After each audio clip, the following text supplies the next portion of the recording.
종교개혁가 칼빈은 말하기를 자연은 하나님의 창조 작품을 볼 수 있는 가장 아름다운 극장이다라고 표현했습니다.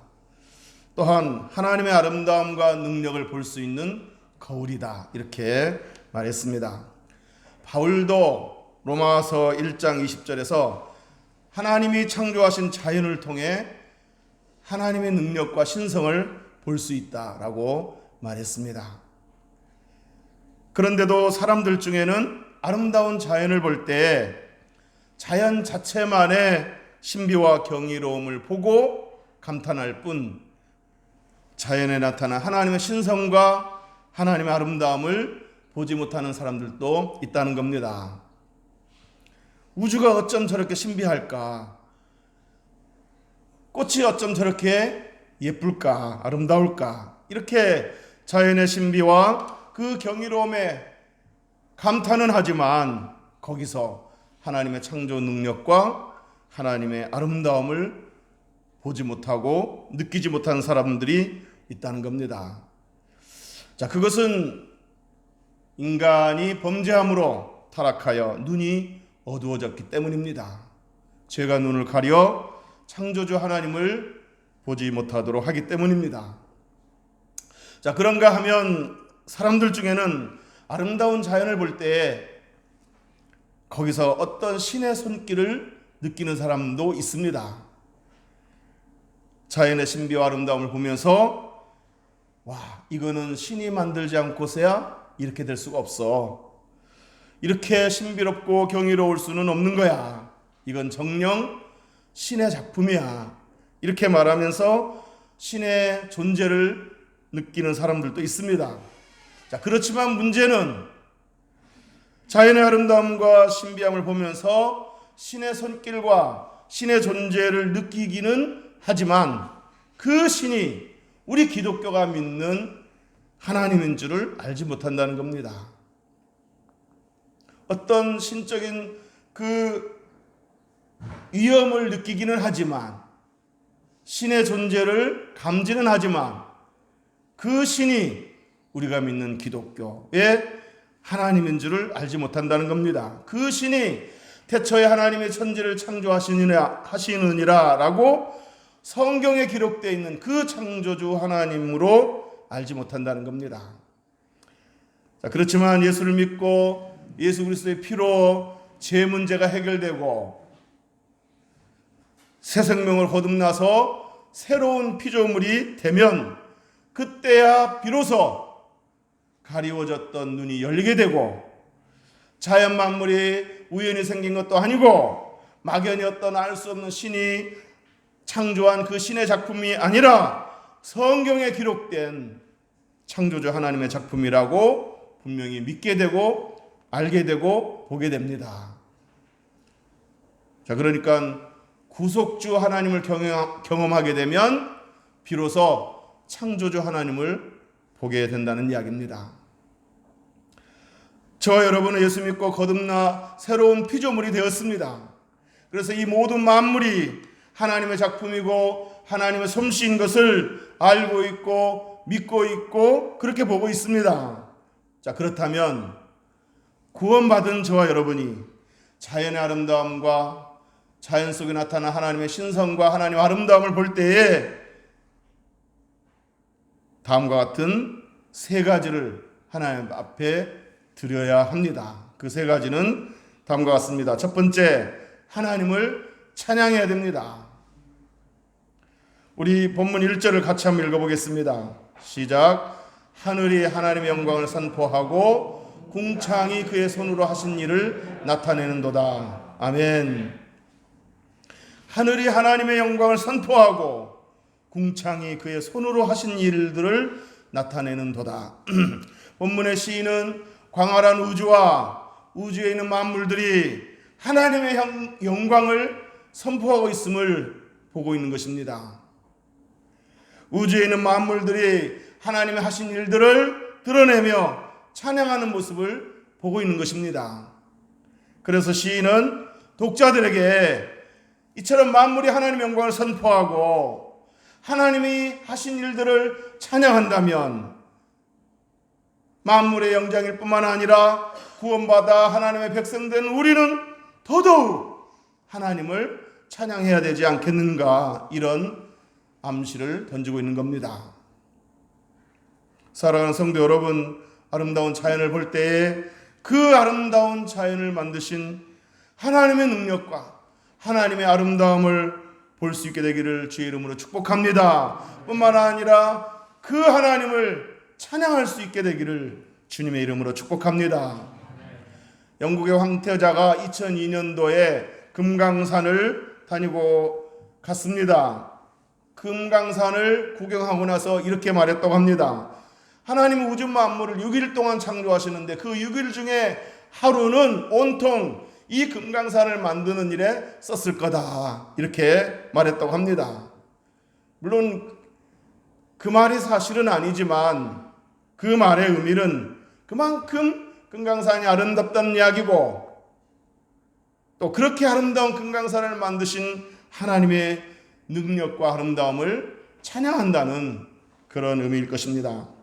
우리도 우리들 주변에 있는 아름다운 꽃을 볼 때, 혹은 어디 멀리 여행 가서 웅장한 자연의 신비를 볼 때에 하나님의 능력과 하나님의 아름다움을 찬양할 수 있게 되기를 주님의 이름으로 축복합니다.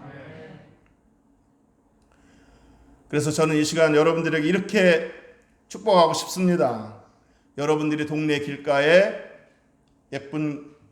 작은 예쁜 꽃 하나를 보면서도 참 예쁘다, 참 아름답다, 하나님이 어쩜 이렇게 아름답게 창조하셨는가, 이렇게 감탄하며 하나님을 찬양할 때에 하나님께서 여러분을 더 넓은 세계로 인도하여, 동네가 아니라 더 아름다운 세계로, 더 넓은 세계로 여러분을 인도하여 더 놀라운 하나님의 작품들을 보여주시기를 주님의 이름으로 축복합니다.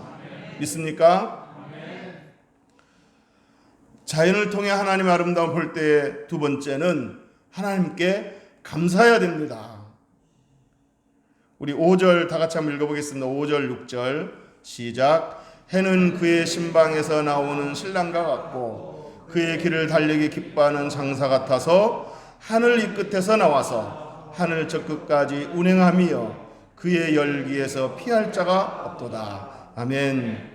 자, 이 본문의 시인은 해가 하늘 이 끝에서 하늘 저 끝까지 운행한다, 이렇게 표현했습니다. 물론 해가 지구를 중심으로 도는 것은 아닙니다. 지구가 해를 중심으로 도는 거지 해가 지구를 중심으로 도는 것은 아닙니다. 그렇지만 당시에는 지구가 해를 중심으로 돌고 있다는 사실을 모르니까 시인의 눈에 보이는 대로 해가 지구 이 끝에서 저 끝까지 운행한다, 이렇게 표현한 것입니다. 어쨌든 이 시인은 해가 이 끝에서 지구 이 끝에서 저 끝까지 운행하며 지구에서 사는 모든 피조물들이 해의 열기를 피할 수 없다, 이렇게 말했습니다. 자, 이 말은 지구에 사는 모든 피조물들이 태양의 열기를 피할 수 없다, 이 말은 지구에 사는 모든 피조물들이 태양에게서 나오는 따뜻한 열기에 혜택을 입고 산다, 그런 의미입니다. 결국 이 말은 하나님이 해를 만드셔서 모든 피조물들에게, 특히 인간에게 태양이 주는 혜택을 받도록 하게 하신 하나님께 감사하며 살아야 된다, 그렇게 말하고 싶어 하는 겁니다. 실제로 태양은 모든 피조물들에게, 특히 인간에게 여러 가지 혜택을 주고 있습니다. 우선 태양에서 나온 열기는 사람이 살 수 있도록 지구에 따뜻한 남방 열기를 가져다 줍니다. 그렇죠? 그리고 태양에서 나오는 빛 에너지는 낮에 사람이 활동할 수 있도록 주간 조명을 비추게 하고, 밤에도 사람이 활동할 수 있도록 달의 빛을 반사시켜서 야간 조명을 담당하게 합니다. 뿐만 아니라 태양에서 나오는 빛 에너지는 식물로 하여금 광합성 작용을 일으키게 해서 사람에게 필요한 산소를 내뿜게 합니다. 또한 태양빛 에너지는 우리 몸속에 비타민 D를 만들어 뼈를 건강하게 만들어 줍니다. 이 외에도 태양의 열기는 바닷물을 증류시켜서 구름을 만들어 비를 내리게 합니다. 이렇게 하여 태양의 빛과 열기는 바다의 생물과 땅의 동식물과 그리고 인간의 생존을 가능하게 하고 백과의 열매를 맺게 하고 여러 가지 각종 채소를 맺게 하여 인간의 필요를 공급하게 합니다. 시편 147편에 보면은 시편 147편 8절 9절에 보면 이런 말씀이 있습니다. 그가 구름으로 하늘을 덮으시며 땅을 위하여 비를 준비하시며 구름을 덮어 나중에 그 땅에 비를 내려주신다는 겁니다. 하나님이. 근데 그 구름은 어떻게 만들어요? 태양의 열기가 그 바다물을 증류시켜서 구름을 만들게 하고 그 구름으로 비를 주시는 거 아니겠습니까? 그렇게 해서 그가 구름으로 하늘을 덮으시며 땅을 위하여 비를 준비하시며 산에 풀이 자라게 하시며 들짐승과 우는 까마귀 새끼에게 먹을 것을 주시는도다 그랬습니다. 하나님이 만드신 자연으로 말미암아 혜택을 입고 사는 피조물들이 어찌 산에 있는 풀과 들짐승과 까마귀 뿐이겠습니까?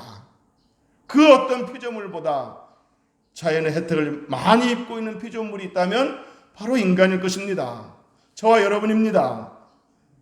그러므로 사랑하는 성도 여러분, 자연을 통해서 날마다 인간의 필요를 공급하시는 하나님께 감사하며 살 수 있기를 주의 이름으로 축복합니다.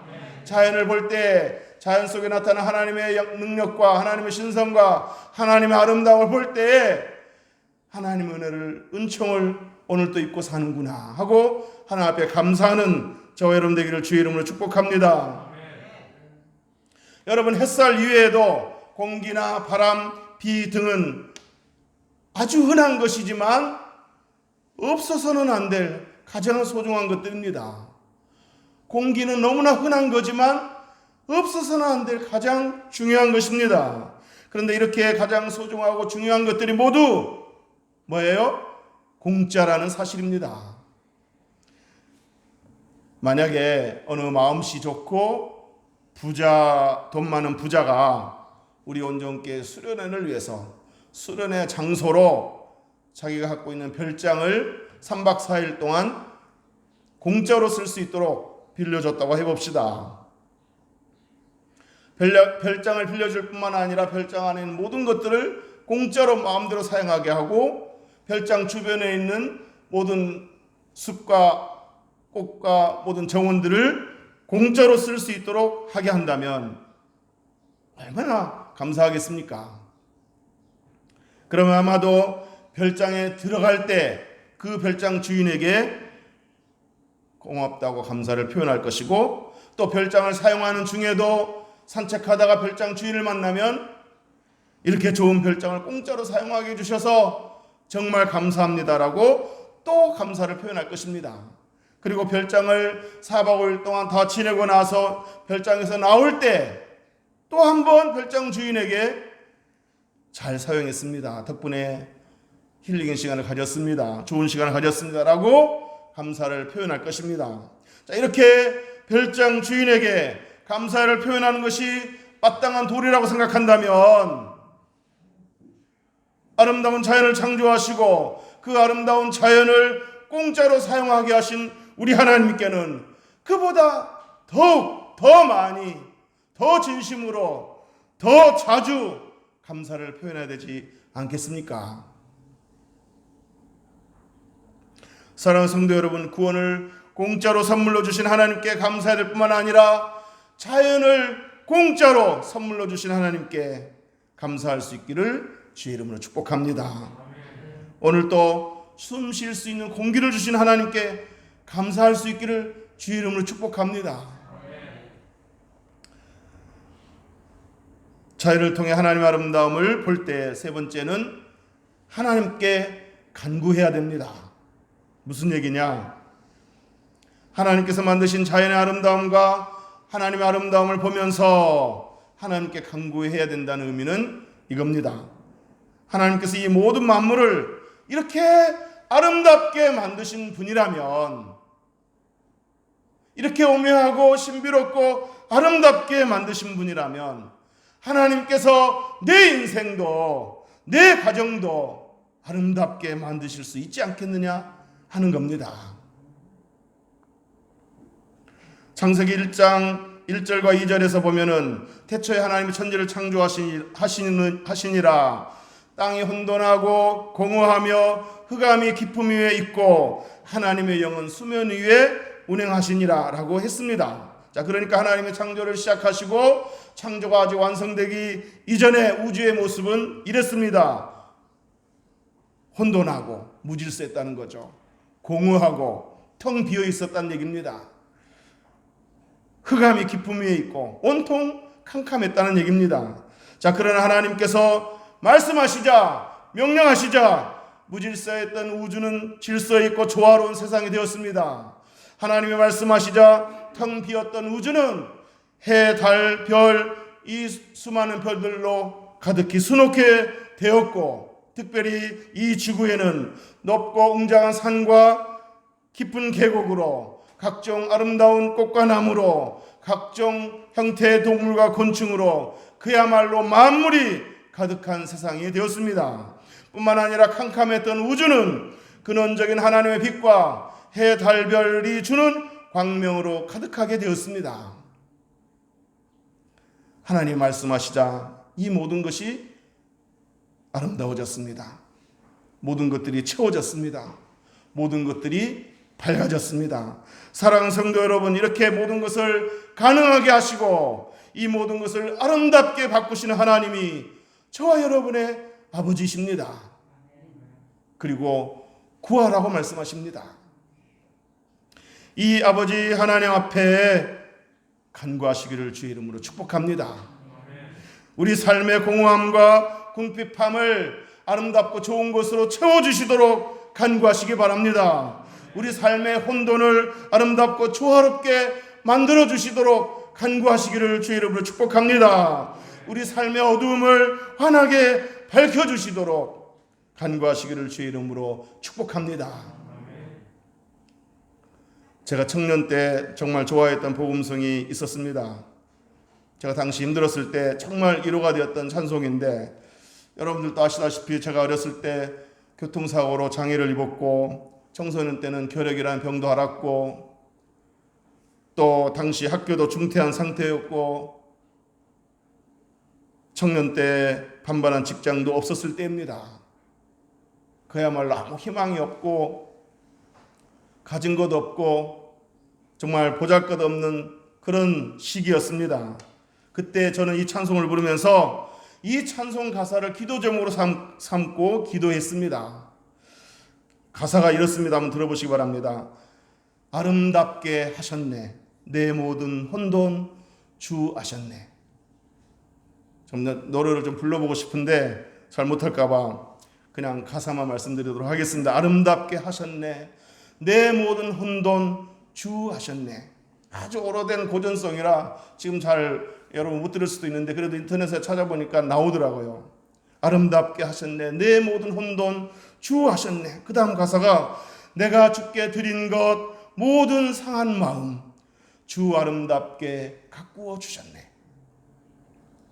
혼돈과 상한 마음뿐인 자신의 삶을 하나님 앞에 드렸을 때, 하나님 앞에 하려고 간구했을 때 하나님께서 자신의 삶을 아름답게 바꾸어 주셨고 가꾸어 주셨다는 고백의 찬송입니다. 그래서 저는 이 찬송을 부르면서 이렇게 기도했습니다. 하나님, 이 찬송의 가사가 저의 고백이 되고 간증이 되게 하옵소서. 제 삶을 바꾸어 주옵소서. 혼돈과 상한 마음뿐인 이 삶을 바꾸어 주옵소서라고 기도했습니다. 하나님은 저의 기도를 들으시고 그 후로 내 삶을 바꾸어 주셨습니다. 병도 고쳐주셨고 다시 공부할 기회도 주셨고 비천하고 쓸모없는 저를 오늘날 목회자로 설교자로 쓰셨습니다. 물론 지금도 여전히 부족하지만 하나님이 이 귀한 사역을 감당하도록 지금까지 붙드셨습니다. 저는 요즘에 우리 교회 주변에 아름다운 봄꽃을 보면서 이렇게 간구합니다. 하나님, 이 꽃을 이렇게 아름답게 만드신 하나님, 우리 교회 건물을 아름답게 하옵소서. 우리 교회 공동체를 아름답게 하옵소서. 우리 교회 예배를 아름답게 하옵소서. 우리 교회 성도들의 만남과 교제를 아름답게 하옵소서. 우리 교회 성도들의 봉사와 사역자들의 사역을 아름답게 하옵소서. 우리 성도들의 신앙을 아름답게 하옵소서. 우리 교회 성도들의 삶을 아름답게 하옵소서. 우리 교회 성도들의 가정을 아름답게 하옵소서. 우리 교회 성도들의 자녀들의 삶을 아름답게 하옵소서.